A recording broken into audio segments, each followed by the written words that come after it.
Dan Yesus berkata, Anak Manusia harus menanggung banyak penderitaan dan ditolak oleh tua-tua, imam-imam kepala dan ahli-ahli Taurat, lalu dibunuh dan dibangkitkan pada hari ketiga. Puji Tuhan, luar biasa. Ini ayat firman Tuhan ditulis oleh Injil Lukas. Jadi bukan Lukas yang berkata. Di dalam ayat ini dikatakan Yesus berkata. Nah saudara, ini kata-kata Yesus sebelum dia menderita, sebelum dia mati, dan sebelum dia bangkit. Ini kata-kata Tuhan yang luar biasa. Apa yang dia katakan? Anak Manusia harus menanggung banyak penderitaan dan ditolak oleh tua-tua, imam-imam kepala dan ahli-ahli Taurat, lalu dibunuh dan dibangkitkan pada hari ketiga. Saudara bisa perhatikan kata-kata Yesus. Anak Manusia harus menanggung banyak penderitaan. Jadi ini diucapkan oleh Yesus sebelum dia menderita, sebelum dia disalibkan, dan sebelum dia mati, dan sebelum dia bangkit. Diucapkan oleh Yesus sendiri. Jadi dia sudah mengucapkan lebih dahulu apa yang akan dia alami. Kalau orang dunia dapat meramalkan orang lain, mereka bisa ramal orang lain tentang kehidupan orang lain. Tapi orang yang meramalkan itu tentang orang lain, dia tidak bisa meramal tentang dirinya sendiri. Ini beda dengan Tuhan kita. Tuhan kita luar biasa. Dia sudah tahu apa yang dia alami, apa yang akan terjadi dengan dirinya sendiri. Dia tahu karena dia Allah, dia Tuhan Maha Tahu, dan dia tahu perjalanan hidupnya. Kalau kita tidak bisa mengetahui perjalanan hidup kita, di dalam Amsal 16 ayat yang ke-9 berkata begini. Amsal 16 ayat 9.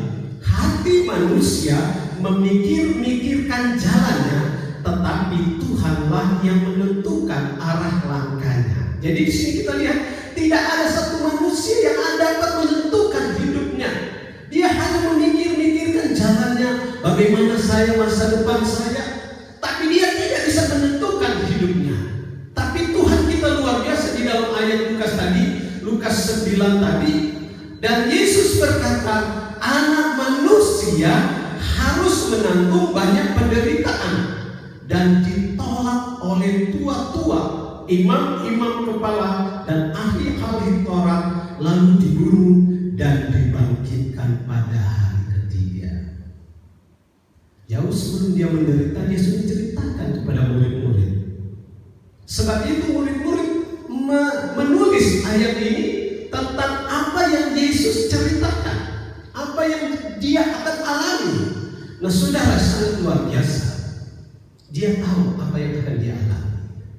Jadi tidak ada yang tersembunyi di atas permukaan bumi ini, tidak ada yang tersembunyi bagi Tuhan. Tidak ada. Segala sesuatu yang terjadi itu semua itu ditentukan oleh Tuhan.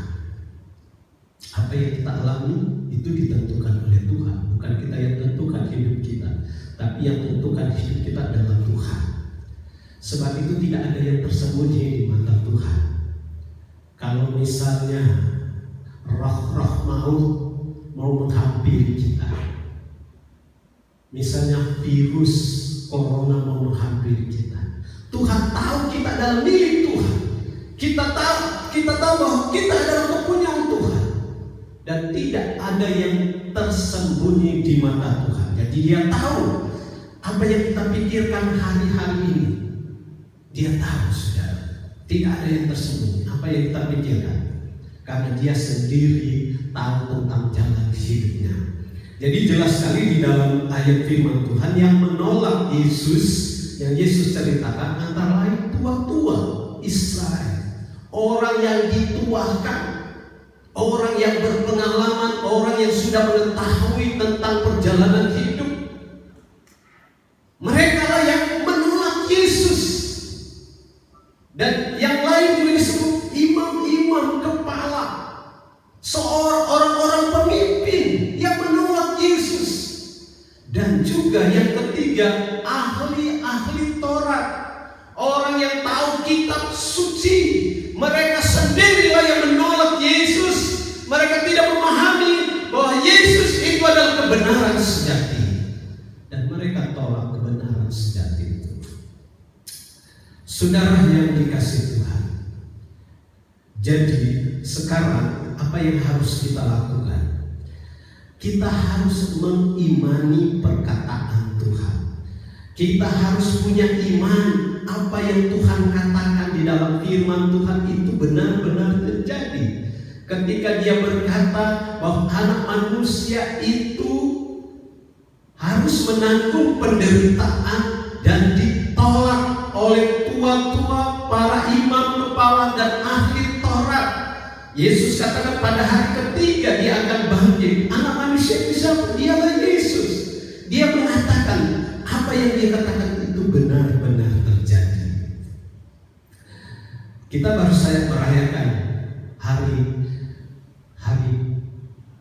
Paskah penderitaan anak domba Allah, dan kita sudah mengetahui apa yang Yesus katakan itu benar-benar terjadi. Hari ini kita merayakan hari kebangkitan Yesus, dan dicatat di dalam Alkitab Markus pasal yang ke-16 ayat 6. Markus 16 ayat 6 berkata begini, tetapi orang muda itu berkata kepada mereka, jangan takut, kamu mencari Yesus orang Nazaret yang disalibkan itu. Ia telah bangkit, ia tidak ada di sini. Lihatlah, inilah tempat mereka membaringkan dia. Di dalam Markus pasal 16 ayat 6 kita lihat bagaimana ketika wanita-wanita yang mengikut Yesus pada saat Yesus sudah mati, pada hari Minggu pagi-pagi mereka datang ke kubur Yesus. Mereka membawa rempah-rempah meminyaki jasad Yesus. Ternyata waktu mereka datang ke kubur Yesus, batu yang menutup kubur Yesus itu sudah terguling.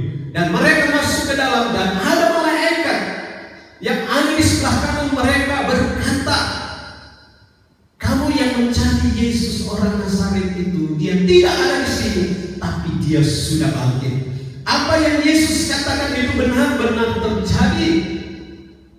Dia harus menderita, dan dia ditolak, dan dia bangkit pada hari yang ketiga. Dan itu perkataan Yesus benar-benar terjadi. Luar biasa Tuhan kita. Apa yang dia katakan itu benar-benar terjadi. Di dalam Injil Yohanes 11 ayat 25 itu kata-kata Yesus berkata begini. Jawab Yesus di dalam Injil Yohanes 11 ayat 25. Jawab Yesus, akulah kebangkitan dan hidup. Barang siapa percaya kepadaku, ia akan hidup walaupun ia sudah mati. Jadi di sini kita lihat Yesus sendiri telah mengatakan dialah kebangkitan dan hidup, dan dia juga mengalami penderitaan, dan dia bangkit pada hari yang ketiga. Apa yang dia katakan itu harus kita imani dan kita pegang teguh tentang perkataan Tuhan. Dan kita juga akan mengalami hal yang demikian bila kita mengikut Tuhan, kita berpegang teguh pada kebenaran Allah, pada firman Tuhan. Saudara, kalau kita lihat di dalam Ibrani pasal yang ke-16, pasal yang ke-4, ayat yang ke-14. Ibrani pasal yang ke-4, ayat 14 berkata begini, karena kita sekarang mempunyai imam besar agung. Ini luar biasa, imam besar agung. Yesus itulah imam besar agung. Jadi bukan hari Jumat Agung, tapi Yesus yang agung di situ. Amin. Jadi di sini dikatakan karena kita sekarang mempunyai imam besar agung yang telah melintasi semua langit, yaitu Yesus anak Allah, baiklah kita teguh berpegang pada pengakuan iman kita. Haleluya. Karena kita sekarang mempunyai imam besar agung yang telah melintasi semua langit, yaitu Yesus anak Allah. Baiklah kita teguh berpegang pada pengakuan iman kita. Dia telah naik ke surga, melintasi semua langit, dan dia sekarang berada di surga. Haleluya. Nah, ayat firman Tuhan ini dikatakan, baiklah, lihatlah, baiklah kita teguh berpegang pada pengakuan iman kita. Jangan sampai karena masalah-masalah seperti yang terjadi sekarang ini kita kehilangan iman. Jangan, saudara. Alkitab katakan berpegang teguh. Yesus yang sudah melintasi langit, dia hidup dari antara orang mati, dia bangkit dari antara orang mati, dia hidup, kemudian dia naik ke surga, melewati semua langit, dan disaksikan oleh murid-murid Tuhan. Ini yang harus kita pegang, saudara kekasih di dalam Tuhan, bahwa apa yang dikatakan Yesus itu benar-benar terjadi. Dia tidak seperti manusia. Manusia bisa meramal orang lain, tapi manusia itu tidak bisa menentukan jalan hidupnya. Tapi Tuhan, dia katakan apa yang dia alami, dan dia juga yang akan menentukan hidupnya. Dan kalau kita percaya, kita berpegang pada kebenaran Allah, dia juga akan tentukan hidup kita. Amin. Haleluya. Saya akan bacakan ayat terakhir buat saudara, Lukas 22 ayat 29. Lukas 22 ayat 29. Ayat ini luar biasa. Kita percaya Yesus yang menentukan jalan hidup kita, dia juga akan tentukan apa yang akan kita alami dalam hidup kita. Lukas 22 ayat 29. Dan aku menentukan hak-hak kerajaan bagi kamu, sama seperti Bapakku menentukannya bagiku. Haleluya.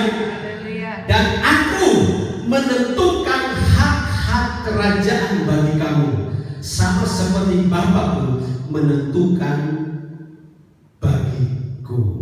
Tuhanlah yang menentukan hak-hak kerajaan bagi kita. Nah, sekarang pertanyaannya, kerajaan yang mana yang akan ditentukan Tuhan bagi kita? Kalau kita tidak taat, tidak berpegang pada kebenaran Allah, maka kerajaan itu selama-lamanya adalah neraka yang kekal buat kita. Tetapi kalau kita berpegang teguh pada firman Tuhan, melakukan firman Tuhan, kerajaan Allah yang ditentukan Allah bagi kita, yaitu surga yang tinggal kekal buat selama-lamanya. Sebab itu mari kita mau berpegang pada kebenaran Allah. Kita mau tetap setia kepada Tuhan. Tuhanlah yang tentukan hidup kita. Mari saudara, firman Tuhan yang singkat ini kiranya dapat membekali hidup kita. Yang tentukan hidup kita adalah Tuhan. Kita tidak bisa menentukan hidup kita. Sebab itu kalau kita tahu Tuhan yang menentukan hidup kita, mari kita mau berpegang teguh pada iman kita kepada Yesus. Mari kita bangkit berdiri. Kita akan akhiri firman Tuhan dan akhiri ibadah kita pada pagi hari ini. Mari kita berdiri dan kita berdoa. Bapa di sorga, dalam nama Yesus, hari ini kami sudah diberi pencerahan oleh firman-Mu.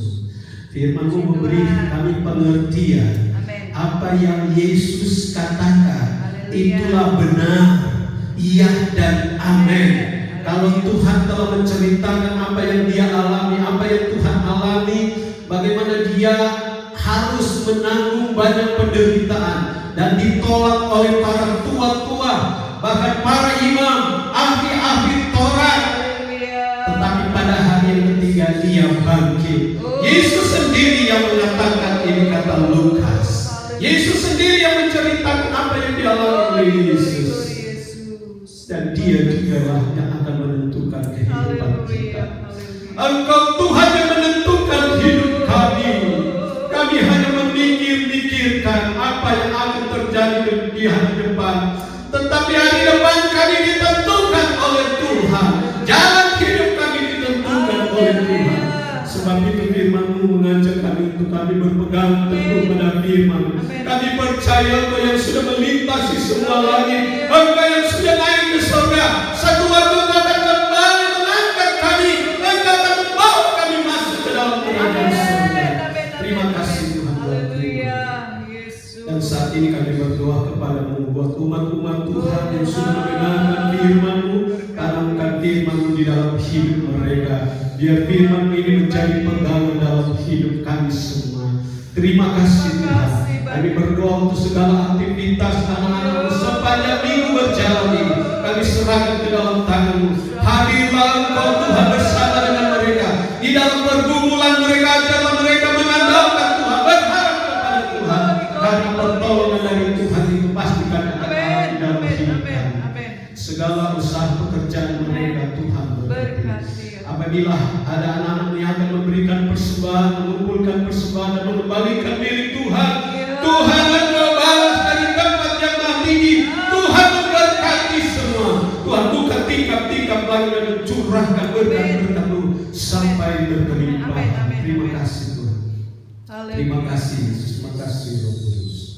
Terima kasih buat berkat-Mu, pertolongan Tuhan di dalam ibadah kami pada pagi hari ini.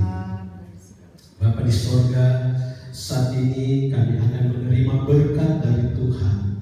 Kiranya Engkau akan menurunkan berkat-Mu di dalam kehidupan kami. Jemaat yang dikasih Tuhan, mari kita angkat kedua belah tangan kita dan kita terima berkat dari Tuhan. Tuhan memberkati engkau dan melindungi engkau. Tuhan menyinari engkau dengan wajah-Nya dan memberi engkau kasih karunia. Tuhan menghadapkan wajah-Nya kepadamu dan memberi engkau damai sejahtera.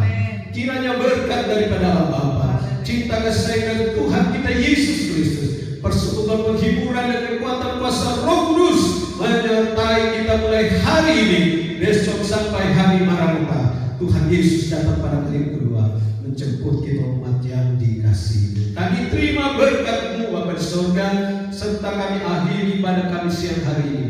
Di dalam nama Tuhan Yesus Kristus, kami sudah berdoa dan mengucap syukur. Haleluya, haleluya. Mari semua yang diberkati Tuhan bersama-sama berkata, Amin.